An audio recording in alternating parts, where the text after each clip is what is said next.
O Caminho a Cristo, capítulo 2. A ponte sobre o abismo. O homem foi originariamente dotado de nobres faculdades e de um espírito bem equilibrado. Era um ser perfeito e estava em harmonia com Deus. Seus pensamentos eram puros, santos os seus intentos, mas pela desobediência, suas faculdades foram pervertidas e o egoísmo tomou o lugar do amor.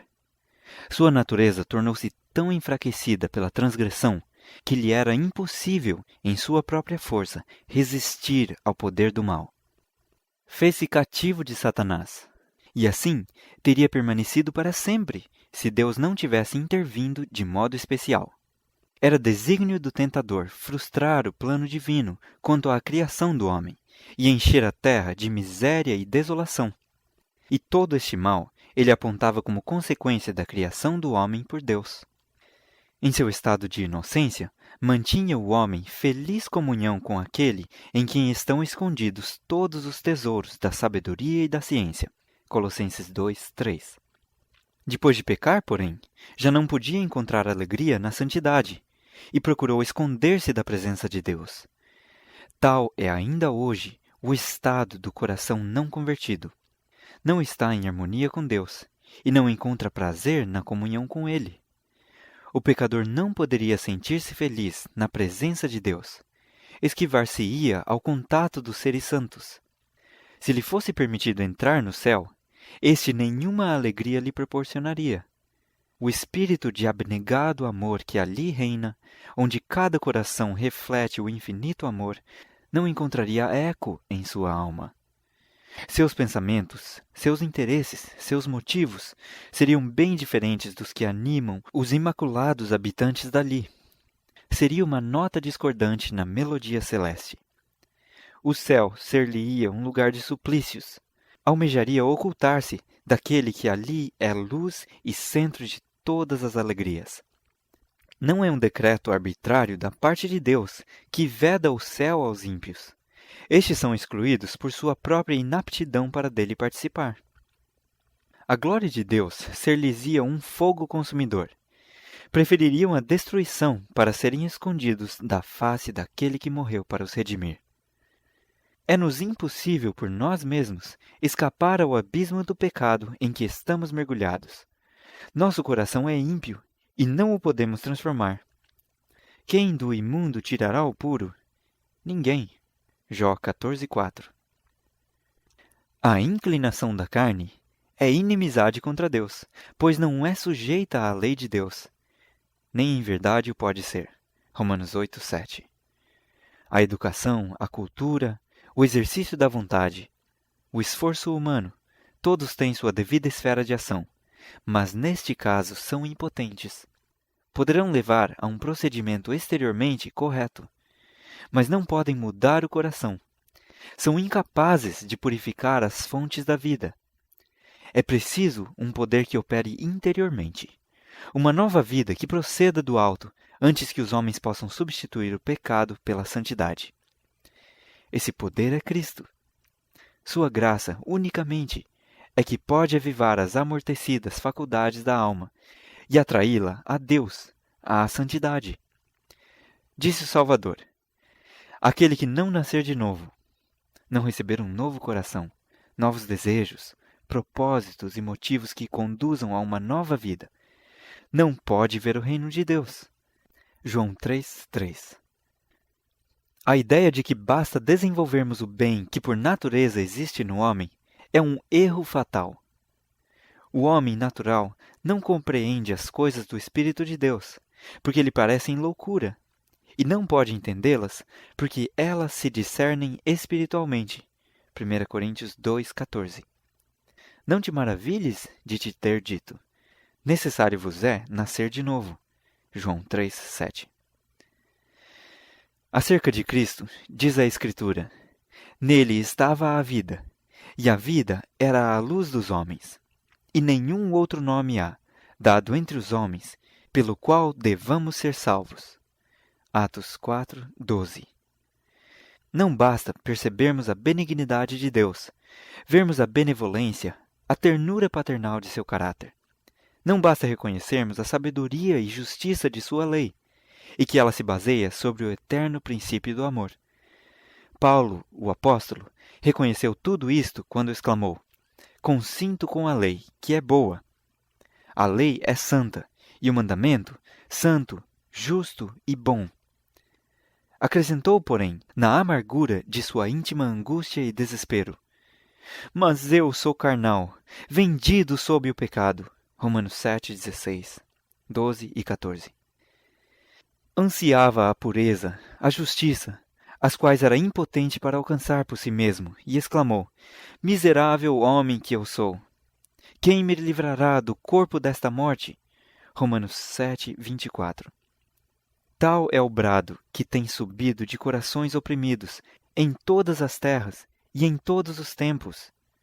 Para todos só existe uma resposta: eis o Cordeiro de Deus, que tira o pecado do mundo. João 1:29.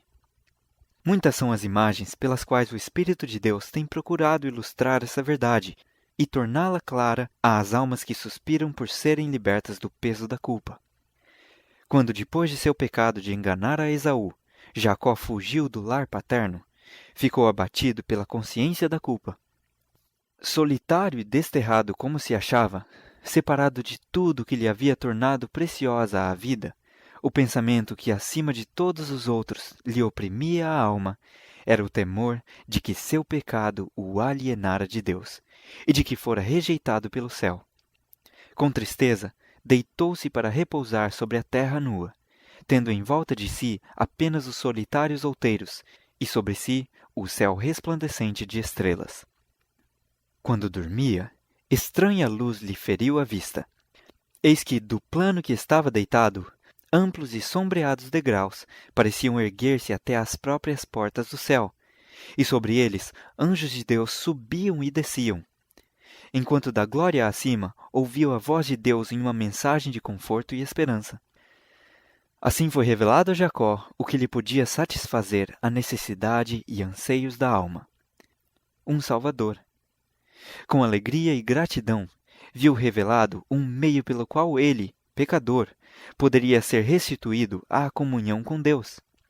A mística escada de seu sonho representava Jesus, o único meio de comunicação entre Deus e o homem. É este o mesmo quadro ao qual se referiu Cristo em sua palestra com Natanael, quando disse: "Vereis o céu aberto, e os anjos de Deus subirem e descerem sobre o Filho do Homem." João 1:51. Apostatando, o homem alienou-se de Deus. A terra foi separada do céu. Através do abismo existente entre eles, não podia haver comunicação. Mas por Cristo, a terra foi de novo ligada ao céu. Com seus próprios méritos, Cristo lançou uma ponte através do abismo que o pecado cavara, de maneira que os anjos ministradores podem manter comunhão com o homem. Cristo une o homem caído em sua fraqueza e desamparo à fonte de infinito poder. Em vão sonham os homens com o progresso. Frustrados são todos os empenhos para o enobrecimento da humanidade, se passam por alto a única fonte de esperança e auxílio para a raça caída. Toda a boa dádiva e todo o dom perfeito vem de Deus. Não há verdadeira excelência de caráter fora dele. A única senda que conduz a Deus é Cristo. Diz ele: "Eu sou o caminho, e a verdade, e a vida. Ninguém vem ao Pai, senão por mim." João 14:6. O coração de Deus anseia por seus filhos terrestres com amor mais forte que a morte. Entregando seu Filho, nesse único dom derramou sobre nós todo o céu. A vida, morte e intercessão do Salvador, o ministério dos anjos, o pleitear do Espírito, o Pai operando acima de tudo e por tudo, o interesse incessante dos seres celestiais, tudo se empenha em favor da redenção do homem. Oh, consideremos o maravilhoso sacrifício que foi feito por nós.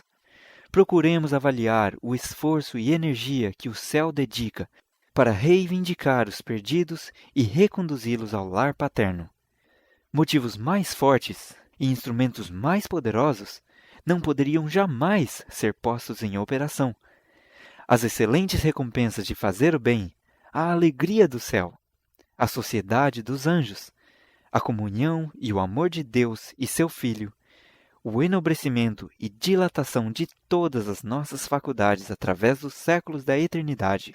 Acaso não são estes poderosos incentivos e encorajamentos para nos impelir a consagrar ao nosso Criador e Redentor os mais amantes serviços do coração? E por outro lado, os juízos divinos pronunciados contra o pecado, a inevitável retribuição, a degradação do nosso caráter e o final aniquilamento são-nos apresentados na Palavra de Deus a fim de nos advertir contra o serviço de Satanás. Não deveríamos considerar a misericórdia divina? Que mais poderia Deus fazer? Relacionemo-nos, pois, devidamente com aquele que nos amou com maravilhoso amor. Prevaleçamo-nos dos meios que nos foram providos para sermos transformados à sua semelhança e restaurados à comunhão com os anjos ministradores, à harmonia e comunhão com o Pai e o Filho. O fim do capítulo 2 do Caminho a Cristo.